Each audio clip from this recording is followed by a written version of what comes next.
asalaamu calaykum waraxmatullaahi wabarakaatu asxaabta soo dhawaada. maanta waxaan sameysanaynaa 3 cabitaan caafimaadka u wanaagsan. geedka aan cabitaanadan ka sameysanayno waa geed aada cajab u ah.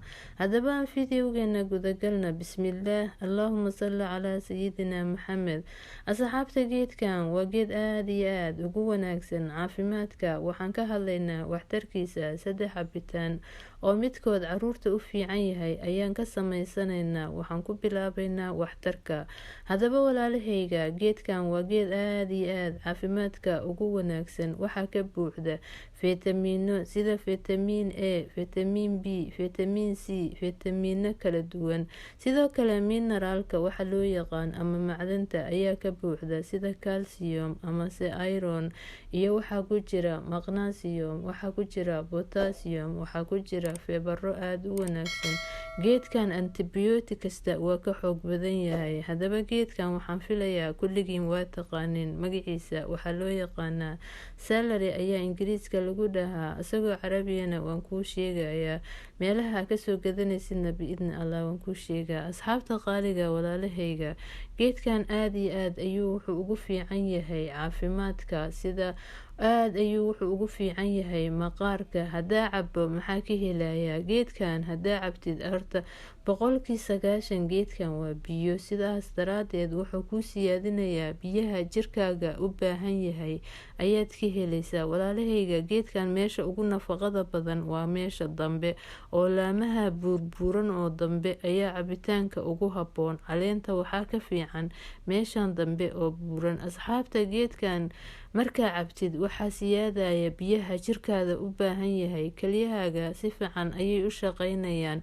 beerkaaga wasaqda ayuu jirka kasoo saaraya. sidoo kale geedkan unugyada jirkaaga ayaa isbedelaya, waxay helayaan xoog iyo way dhismayaan. sidoo kale geedkan wuxuu kaa ilaalinayaa waxaa loo yaqaano gabowga iyo duduubka. taasna waa xaqiiqo, waayo jirkaada ayaa dhismaya. waayo geedkan 90% waa biyo. sidoo kale geedkan wuxuu u fiican yahay caloosha oo wuxuu kaa ilaalinayaa calooshaada inay istaagto. dawo ayuu wuxuu u yahay calool fadhiga.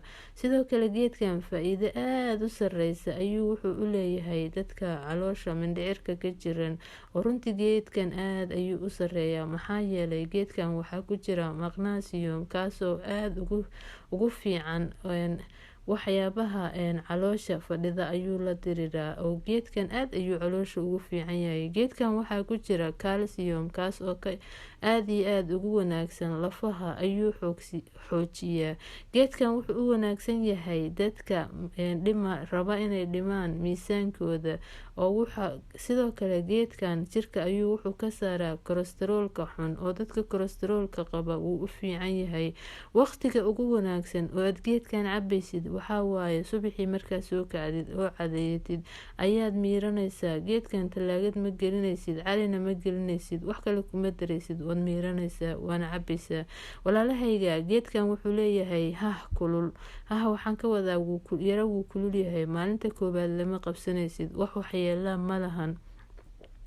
waxaan kuu sheegi doonaa faa-iido aada u ballaaran. hadda waxaan ka sameysanaynaa cabitaanka koobaad. cabitaankan aan ka sameysanayno wuxuu u wanaagsan yahay caloosha. ayuu geedkan gooryaanka runtii hadaa laasintid ka dila. bakteriya iskuma arkaysid, nooc kastaba ha ahaatee. waxaa jirta bakteriya sida silig oo kaleeta buugaagta gadaal laga geliya wareegsan. runtii geedkan wuu kaa dilayaa. oo geedkan bakteriya kasta wuu dilaa. maxaa yeelay asxaabtiga qaaliga, geedkan meesha a ujeedaan gadaalkaas ayaa ugu wanaagsan oo wax kasta ka wanaagsan. geedkan caafimaad ayuu wuxuu u yahay. horta gowsaha hadii gowsku xanuunaya, gows baa ku xanuunaya kasoo qaad asxaabta. horta hadii ilig ku xanuunaya dhakhtar waa inaad la xiriirtid. laakiin dhagayare wax kale waxba ma taraan. geedkan haduu ilig ku xanuunayo laamihiisaas buurbuuran maaragta laanaa soo jabsane waa calalinaysaa. runtii hal mar aa nabarku subxaanallah kaa fuqaya oo waa seexanay. laakiin hadii ilig ama gowsku xanuunayo dhakhtar la xiriira asxaabta qaaliga. maxaa yeelay geedkan dhakhtar hadaa u tagtid oo ilkaha laga hayo, waxa koobaad uu kusoo qoray wuxuu ku dhahayaa bahasha ilkaha lagu luqluqdo soo gado. waxyaabaha waxaa arkaysaa bahal kasta oo ilkaha lagu daawo kasta oo ilkaha lagu luqluqdo geedkana laga sameeyaa. bal akhriya idinkuba ila arka. waxaa jira sidoo kale isaga oo daawa oo la cuno oo loogu talagalay dadka sokorta qaba iyo dadka ilkaha ka jiran. geedkan aad iyo aad ayuu caafimaadka ugu wanaagsan yahay. bakteeriyada dad caloosha bakteeriya ka qaba ayaa jira. bakteeriyadaas iska baybay ayay noqonaya geedkan hadaa laasintid. asxaabta qaaliga waxaan ku darayaa sanjabiil. maxaa ugu daray sanjabiisha? aad iyo aad ayay iyadana lafaha ugu fiican tahay. waa faa-iido ku kab. tan kale kulul ayuu leeyahay. iyaduna xoogaa sanjabiishiyo yara kulushahay freeshka. inaa ku dartid shardi ma ahan, laakiin waxaan rabaa inaa kuu miceeyo maalinta koobaad. laakiin maxaa sameyneysaa? waxaa sameyneysaa asxaabta qaaliga keligiis ayaa shiidanaysaa. subaxii markaa soo kacdid adoon waxba quraacan hadaad isku tuurtid runtii aad iyo aada wax isaga kaa bedelayaan. maqaarkaada uu qurux badnaanaya. calooshaada aad ayay u wanaagsanaysaa. waa inaad laasintid. shanbari shiikh laguma noqdee asxaabta qaaliga. ma dhehaysid maanta cabi shalayna waan cabi caloosha ima socon. aakhirka biidni allah caloosha way ku soconaysaa. kow maqaarkaada qurux ayuu noqonayaa. haddaba walaalahayga geedkan marka aad shiidanaysid mashiin waxaa jira oo aad isagoo dhan iyo qoryihiisa ku guraysid oo biyaha kaaga soo saaraya. haddii kale dadka dhan mashiinka ma wada haystaan. mashiinkan caadiga ku shiidanaysaa. waa jarjareysaa asaga iyo laamihiisa gadaale waxa dhana isku jarjareysaa. waa shiidanaysaa.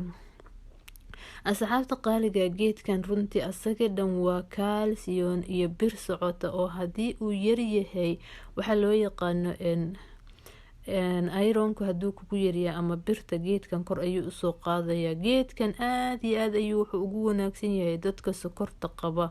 subxaan allah. oo hadduu qof sokor qaba walaalkaa uu jiro ama aad taqaanid ama adi sokor qabtid aad iyo aad ayuu ugu wanaagsan yahay. geedkan kolajiinka ayuu u wanaagsan yahay. geedkan asaga dhanba subxaan allah. waxaa moodaa maqaarka in la yiri qurux ka dhig. walaalahayga malab ku darso maalinta koobaad. waayo geedka bule kuleel uu leeyahay. kadib malabna kuma daraysid. wax alla abuurtay kuma daraysid. saanaa ku cabe. waa shiideysaa. waa miireysaa. saasaa ku cabe. subaxii markaa soo kacday talaagadna ma gelinaysid. runtii wax badana iska kaa bedelaya. asxaabta geedkan saa idii sheegay waxaa ku jira fitamiin e, fitamiin c, fitamiin a. kulligood maqaarka ayay u fiican yihiin oo wuxuu ka dhigayaa jirkaaga iyo maqaarkaaga mid dhalaalaya hadaa laasintid. wuxuu xoojinayaa oo kor usoo qaadaya waxaa loo yaqaano difaaca jirkaada. sidoo kale geedkan asaga dhan waa faa-iido socota. marka uusaan aada usoo shiidid walaalahayga waa iska miireysaa. waxaa jira mashiin loogu talagalay waxyaabaha oo ka daadinaya asaga miiro camal haysta. kaas hadaadan haysan kan caadiga dadka dhan wuxuu haystaa mashiin caadi ah. marka mashiinkan caadiga ha kusoo miireysaa. waa miireysaa kadibna waa cabaysaa. runtii geedkan caloosha way kuu soconeen. maqaarka quruxu kuu noqonaa. bir baa ka helaysaa. fitamiinaa ka helay. lafaha kuu dhismaya. maxaa sugaysaa? biyaha jirkaaga u baahan yahay waa ka helaysaa. haddaba cabitaankan dadka caloosha bakteeriyada ka qabto ayaa cabaya iyo dadka waaweyn. ilmaha yarka asxaabta qaaliga uma adkeysan karo balse wuu u baahan yahay waxaasoo nafaqa. maxaa sameynay? geedkii waa soo jarjartay birtiisii, caleentiisii, laamihiisii wixiisa asagoo wata mashiinka ku guraysaa. ilmaha yar markaa u shiidaysid asxaabta qaaliga waxaa ugu daraysaa liinbabeelmo.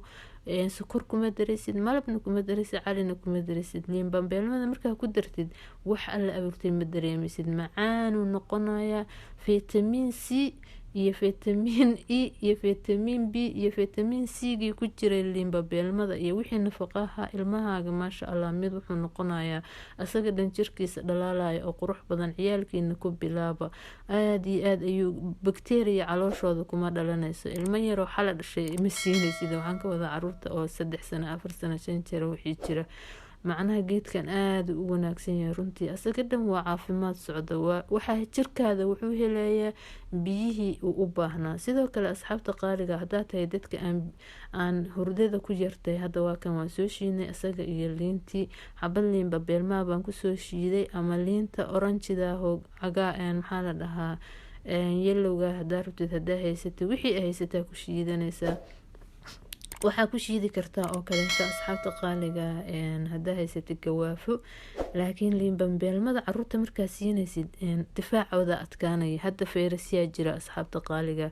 sidoo kale walaalahayga geedkan haddii hurdo la-aan ku haysto intaadan seexan ka hor hal koob isku tuur, hurdada kaa imaanaysa. geedkan aada iyo aada u caafimaadka ugu wanaagsan yahay. waan shiidanayaayo garaafaanka buuxsanaya hadhihin maya haddaa 3 koob shiidatid iyo haddaa 1 koob shiidatid intaba waa dhammaysanaysaa. yacni ma dhiganaysid, waayo wuxuu ku fiican yahay fresh inaad ku cabto. hadda waa kana xabad liin babeelma iyo waxaan isku soo shiidnay. walaalahayga geedkan carabiga waxaa lagu dhahaa crafis. ilmaha waxaa ugu shubaysaa bahashiisana ugu shubaysaa halkaa cabbaa dhehaysaa. waa dhiirigelin bay u noqonaysaa. caagiisaasuu ku dhuuqayaa ilmo yar haduu yahay. maasha allah.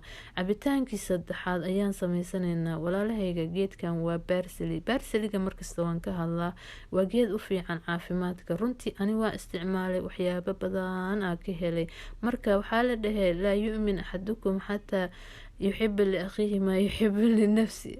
xadiiskiyaana qaldina. waxaa la dhahay qofkiina ma rumaynin ilaahay rasuulkiisa ilaa uu la jeclaado waxa uu naftiisa la jecel yahay walaalkiisa. marka geedkan waxyaabo badan oo faa-iida ayaan ka helay. baarsaliga aada u wanaagsan yahay. marka baarsaliga iyo waxa loo yaqaana saalariga haddaa isku shiidid waxaa helaysaa lafahaaga xoog miiranay noqonayaan. difaacaaga wuu adkaanayaa. caafimaadka wuu u fiican yahay. keliyaha aada ayuu ugu fiican yahay. dadka dhagaxa ku jiro aada ayuu ugu fiican yahay.